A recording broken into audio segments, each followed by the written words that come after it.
And now, ladies and gentlemen, the new Iraq. There's been so much breast beating in the wake of the 10th anniversary of shock and awe.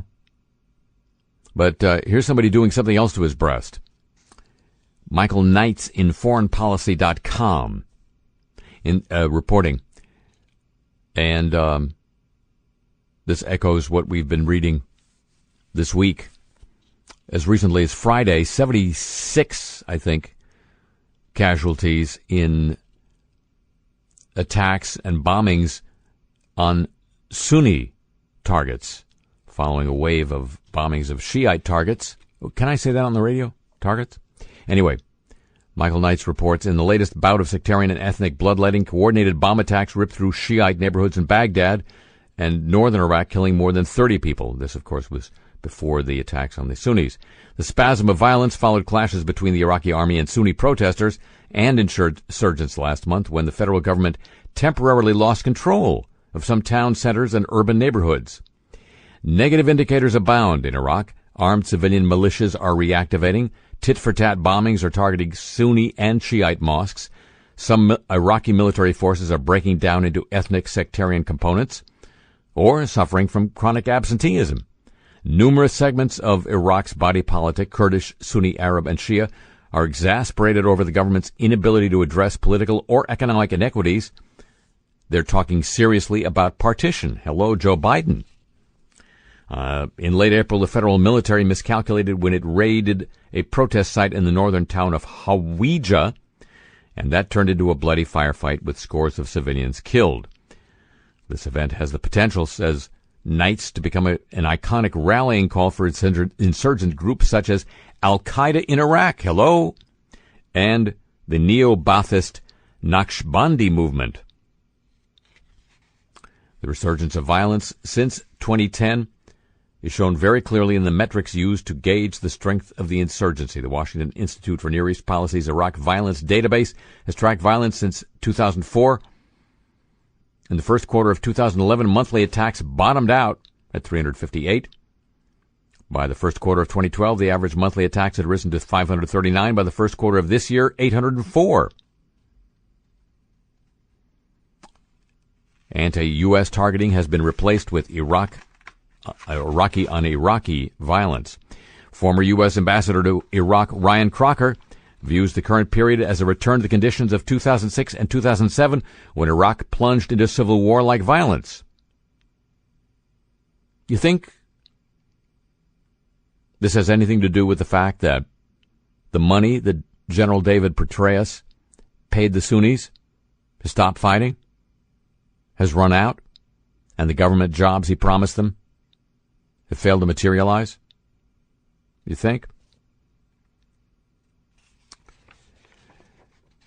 The Iraqi government has tried to deflect blame for its own failing on the Syrian uprising, arguing it was suffering from this spillover of violence next door, but the upswing in violence cannot be ascribed solely to ancient Sunni-Shia hatreds.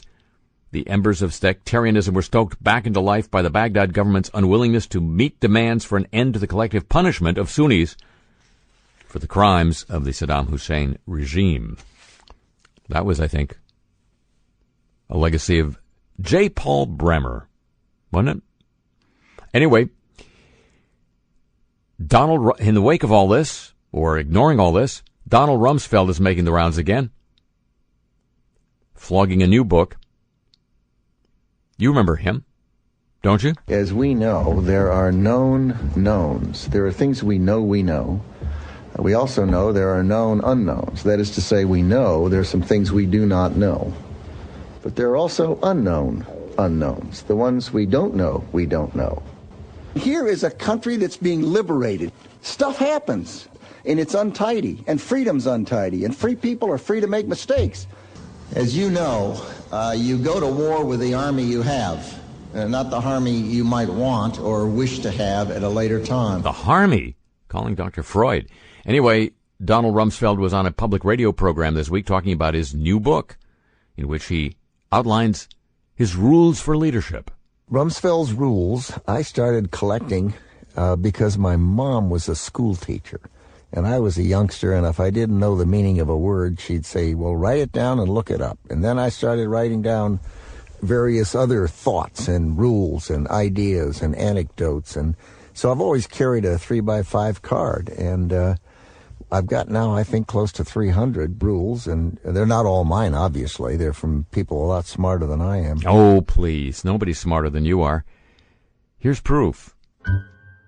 We know what we know.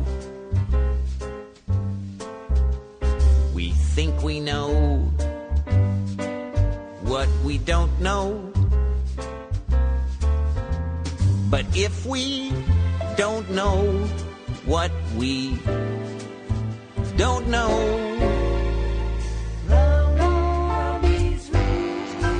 stuff happens. Our intel, it was bulletproof.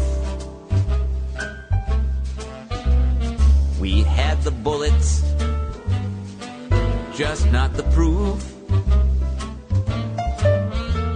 Our bullets, they proved what bullets prove.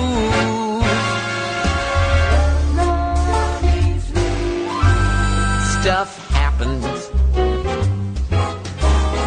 Stuff happens.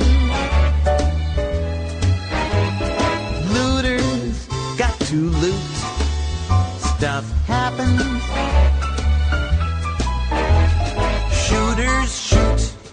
It's all moot. Freedom can be untidy. For years, Iraq has been untidy.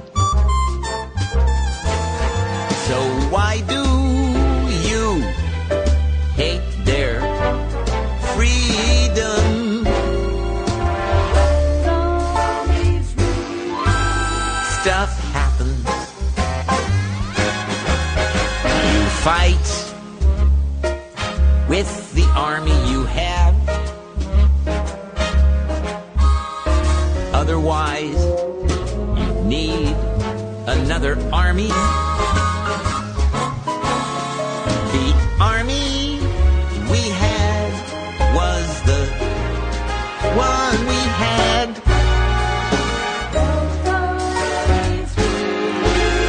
Stuff happens. The dead enders, they just refuse to die. Haven't thrown the final throws yet. We're in there until we leave.